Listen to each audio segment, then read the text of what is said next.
Welcome back to Final Fantasy Ultra Champion Edition. Here we are, just hanging out outside of Onrak, getting ready to pop in and check out the Sea Shrine, or the Undersea Shrine, the Sunken Shrine, whatever you'd like to call it. Here we have Onrak mostly surrounded by water. We got to say hi to the good folks hanging out by the inn before. Just going to talk to some of the rest of the folks. There's a reference to my father running the caravan. There's a hint to where the caravan is. We didn't actually meet the caravan master when we went through the caravan oasis mini dungeon there before. Just taking a look at the white and black magic spells, level 7. There's the witch person who says, "You have legs," famously. I think that person and one more person, there's a reference to Cope or Cope. We're actually going to meet him in just a second. He comes right out of the NES version. One of the very few named characters in this game.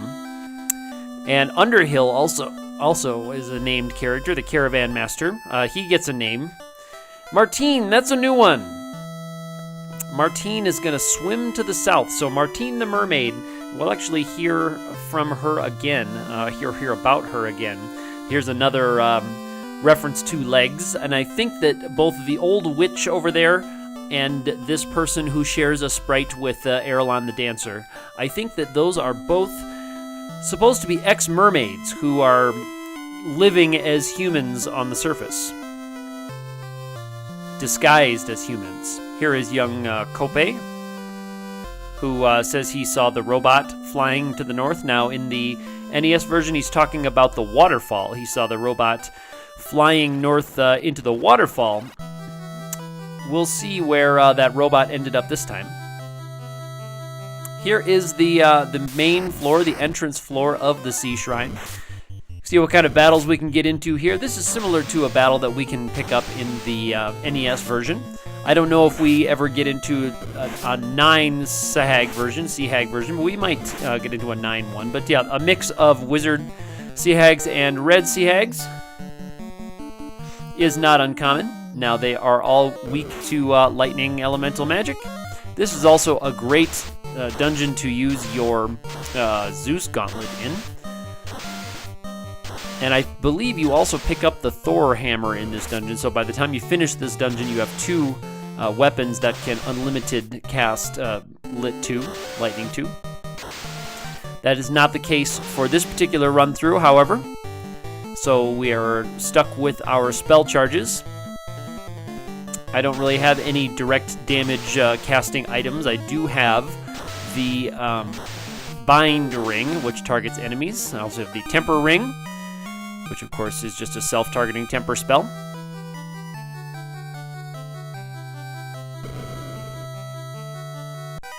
And the Mithril Axe is the most notable one, and boy am I happy that that was hanging out here on the first floor of the dungeon. So we can get a nice offensive upgrade right here on the first floor of this dungeon, thankfully. And that's actually going to give the Viking another hit. That puts him over the hit percent threshold to 4 hits now, so that's good.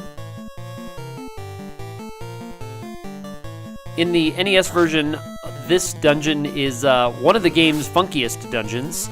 There's a stop spell from Big Eye. Those are kind of scary.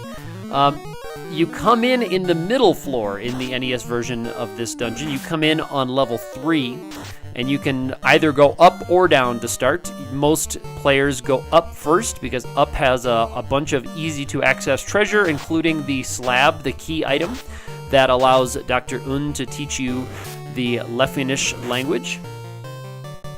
And then, of course, going down brings you to the heaviest offensive treasure. I think the power gauntlet is down there, although it is bugged because it casts the saber spell, which does not work.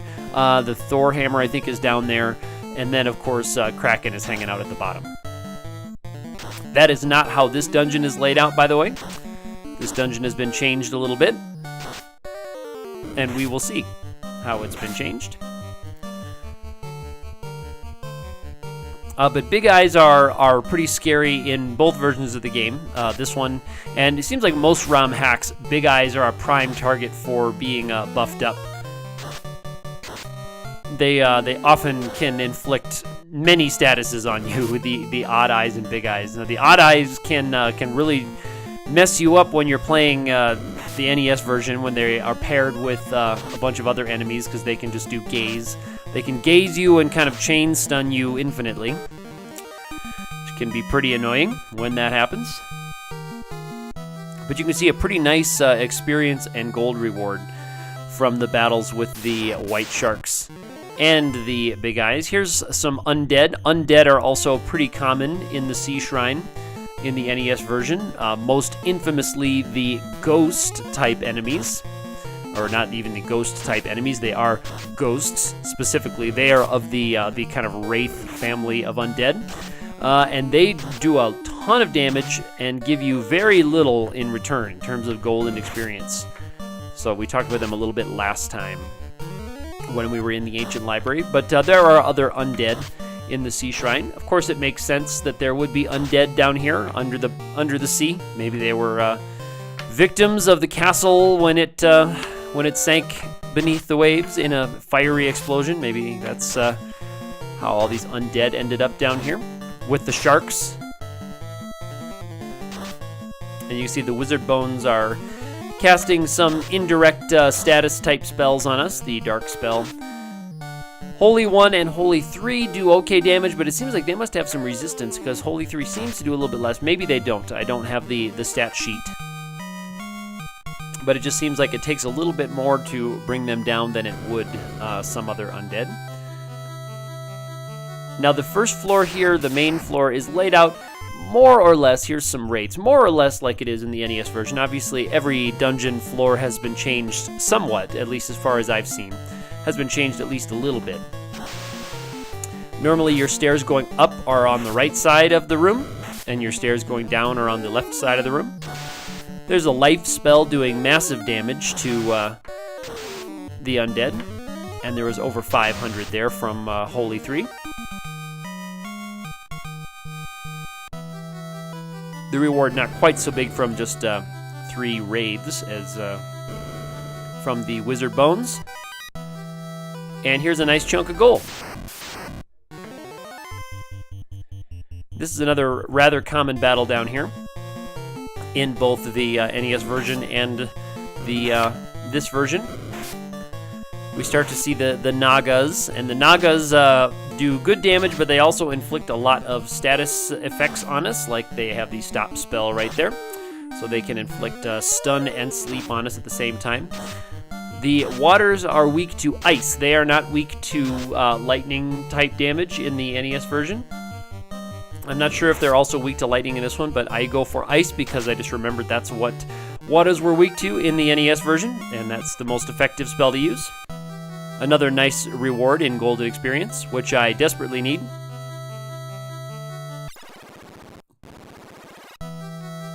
Now, it should be noted that I did return to town to restore my spell charges between the first floor and the second floor in this one, and cut it in with the video, so you will notice my spell charge numbers do not line up. It is not consistent.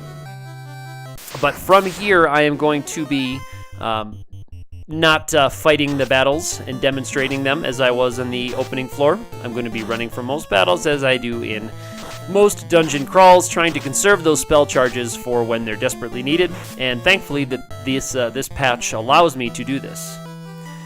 Now you can see this one has some walkable water.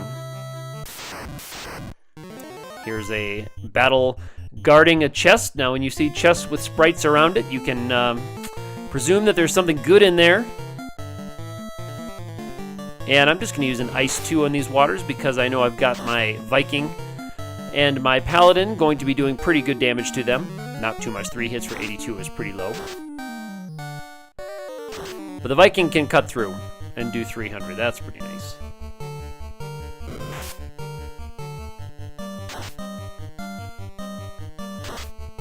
But this floor is supposed to be a little bit disorienting according to the README of this game.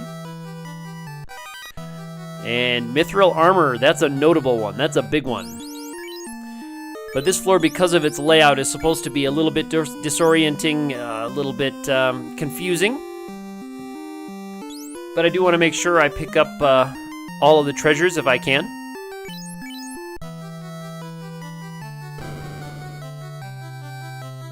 So I'm going to kind of systematically run through it here. There's the steps going up to the next floor, so I know I have wrapped around by going to the left. So I will, now that I've wrapped around going that way, I will head up and head to the left again until I've wrapped around. So I go up a screen or two, and now head left again until I've wrapped it back around. We get mixed luck, I would say balanced luck, when it comes to escaping from battles. But you can see how it would be easy to miss a treasure room on this floor when you have all of that unremarkable water everywhere. It would be easy to just kind of walk by one of those treasure rooms or see one and think you've already been in one. And I'm deciding not to deal with the wizard ogres and the wizard bones. Just a little bit too much hassle for me. See, now we're just out in the middle of the water, and I'm going to have to try to remember which direction I was heading when I get out of this battle. And that's why I have to have a system. I try not to do it randomly in fights like this, because playing other hacks of this game, other hard type hacks, has taught me that it's very easy to become disoriented on big floors in this and retrace steps unnecessarily. And that happens when you get into battles. Here we go. Here's a different room, and there is a warp tile. It's not really one that we need because it's so close to the entrance. It's only on the second floor here. And if we knew where it was, we could run right to it, directly to it. So I think this is a space-saving measure and a matter of economics in programming that I think is rather clever to make one large floor very difficult by making it kind of hard to navigate by your tile choices. But it doesn't take up that much space in your game's ROM, so you can use those extra 2 floors for something else. Because I believe the Sea Shrine normally has 5 floors, and I'm sure the designer of this patch has appropriated those floors appropriately, has used that data in a clever way. There's a mithril shirt, or a mithril plate. So that's going to be a strict upgrade for my Viking.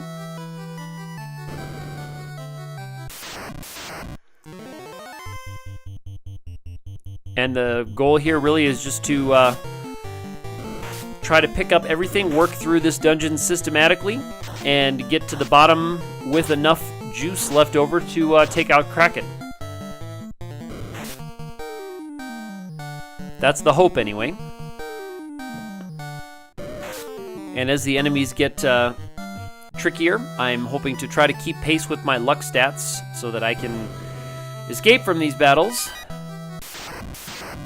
And again, some of these, it's hard to tell if it's a trapped square or if it just is a random battle that pops up in front of a chest. Now this one, because it's so different, I would presume this is a trapped square, especially with the ghoul reappearing.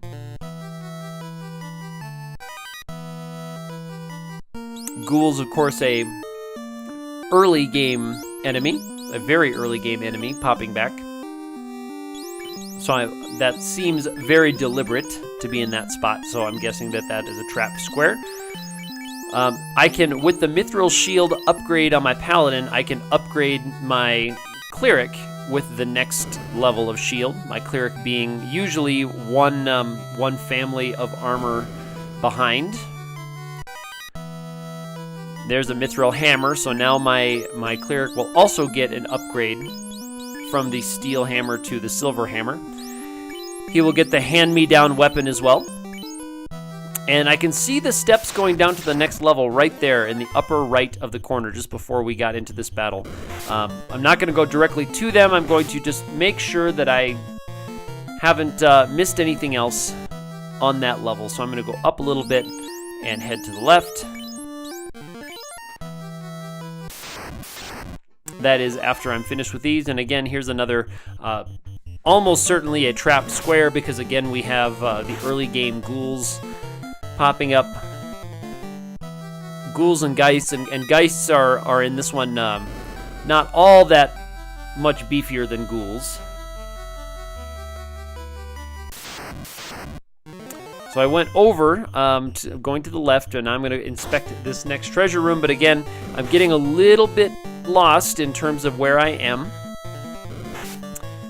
and what I've covered before. So even though I am taking a rather systematic approach, I'm close to getting off into no-no land, because the tiles with the stairs on them is a pretty narrow island. So if I'm not within one screen, so is it, you know, maybe 8 squares on either side of it, I'm gonna miss it. So I have to be very careful. And these battles are again, they're taxing your resources of healing and of time, but also of your focus when you get in a random battle. It tests and drains some of your attention and focus if you're not really thinking carefully. And my mistake here, I believe, is going too high. I think I went just out of range of seeing the steps. So I'm a little bit out of range of my steps.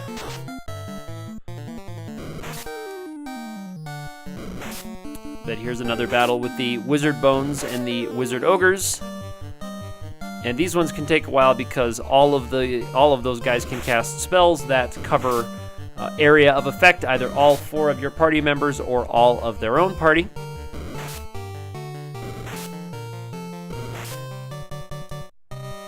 And a couple of rounds of not running away can kind of amplify that. Not that they're doing all that much damage. Enemies that are really damaging down here are going to be my sharks, are the ones that are going to be taking the biggest bites out of my party. But I'm out here definitely in no-no land, in the land of endless water. And speaking of endless water, here we go. Water's paired with a naga. So I popped down a couple of squares and a couple more squares just in an effort to get myself back on track. And here's a shark paired with the raider type enemy. This is the reference back to the Kaizokus. Now there's a room I've already visited. So I know I need to pop up just a little bit from that room. And these sea hags seem to have a pretty high chance to strike first on my party. Seems like more often than not they do get a surprise attack on us. So the hope is to just try to get out of here quickly.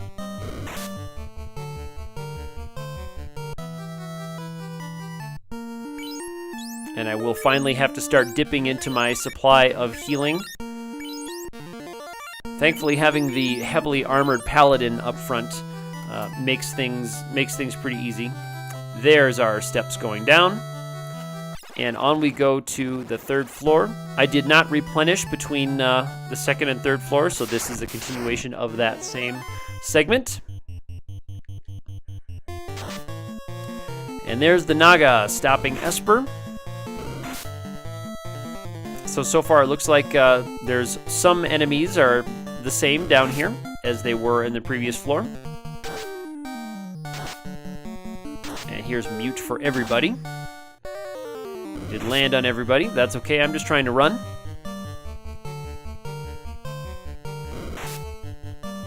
And the waters also do pretty good damage, especially if they get a crit. And now there's a Naga casting Bolt 2, so I've let the Naga hang around too many rounds.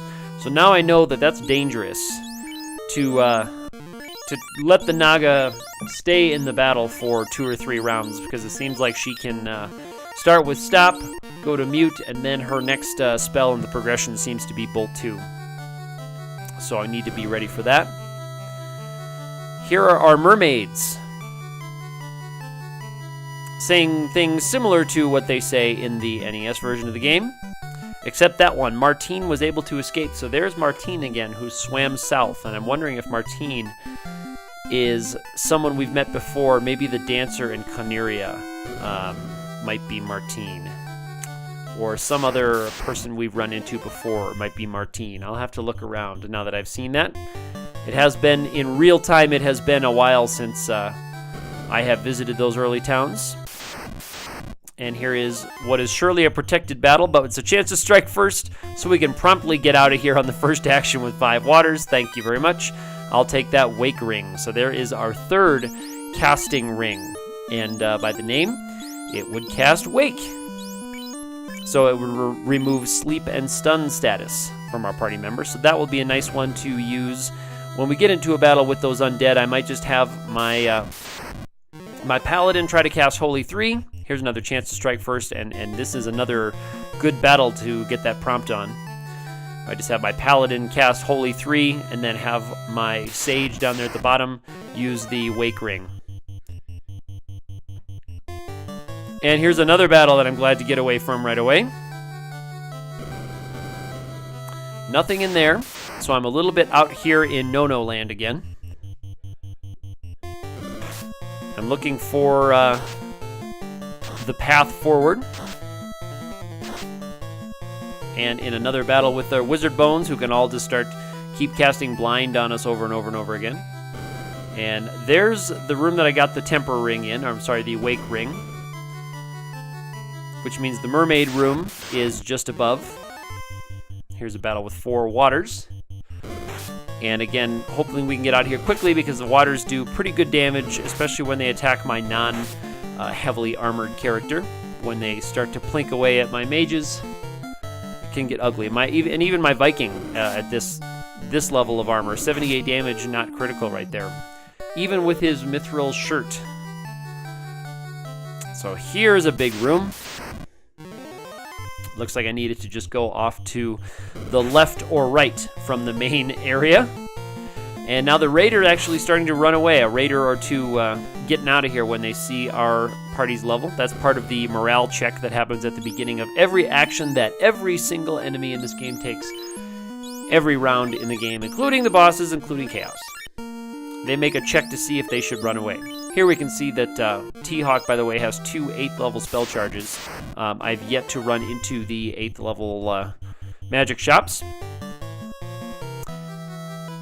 In the NES version of the game, they are split up. There's a couple of them in one place and a couple of them in another place. There are a couple of spells available. The best ones are you have to go all the way down to Leffian to buy them, so you have to kind of plan and have the money ready when you make the trek down there and buy what you want down there. Otherwise, you'll have to come all the way back.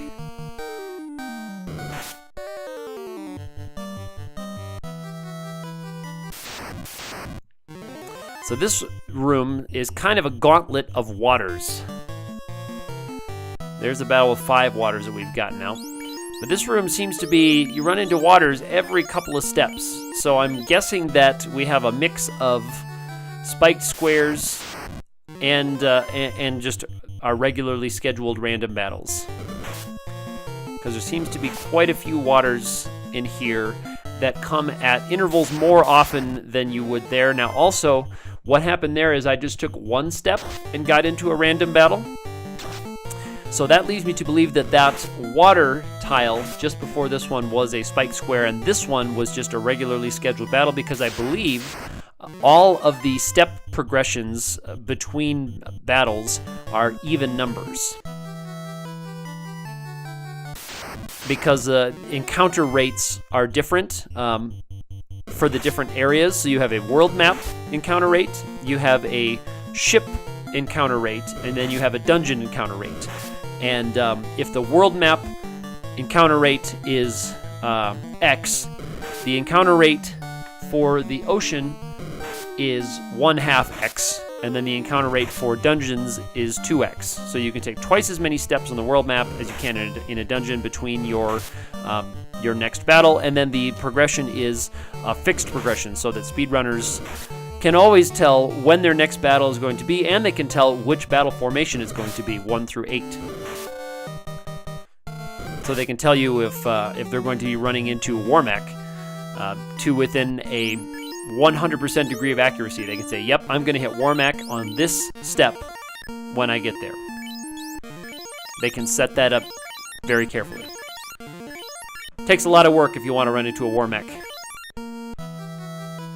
But here we go. Heading up to the Fiend's Ball.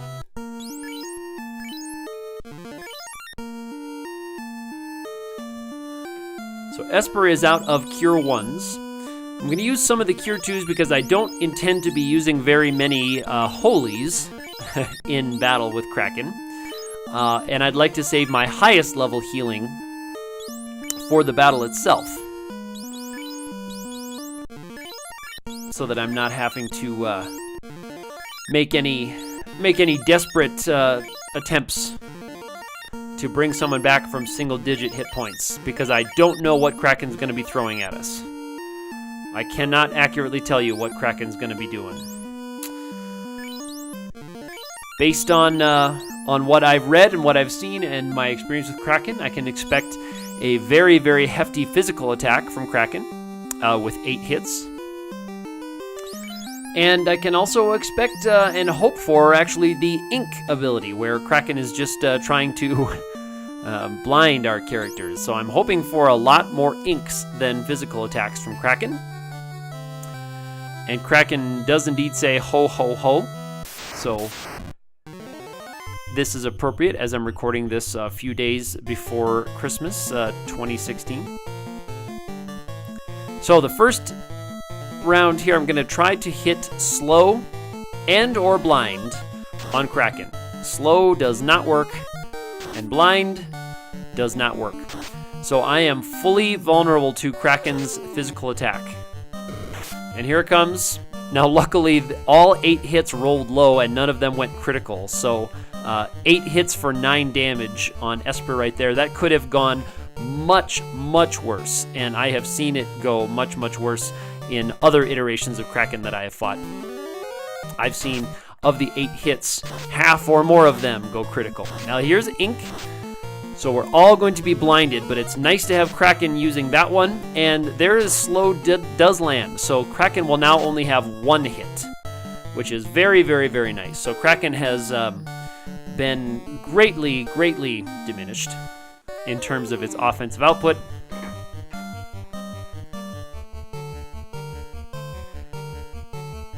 Now with my Cleric, I'm going to cast Wall because I'm not sure if Kraken is going to be pulling out any, say, high-level elemental stuff like Bolt 3 or any kind of nonsense like that. I think some iterations of Kraken can cast Bolt 2, so I'm not taking any chances.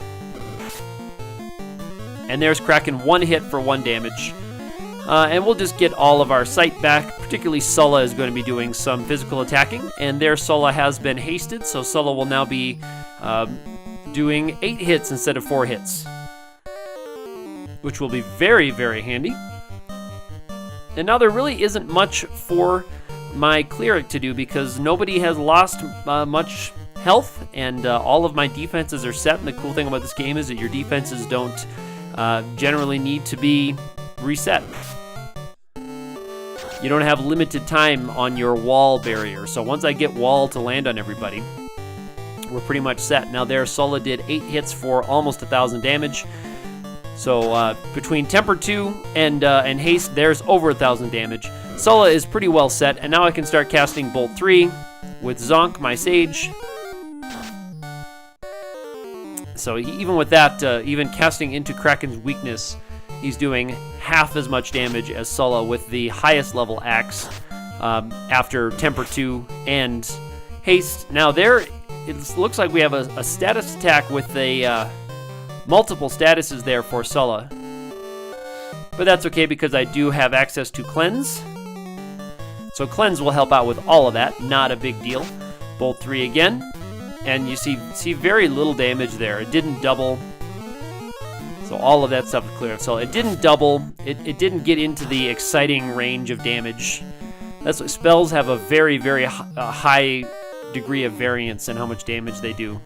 Physical attacks do as well, but magical attacks, it's more noticeable, I think. Say 242. So from one something to 500 something, but it was always going to be Sulla who was going to be the hero of this battle. My Viking was always going to be the ringer of this fight.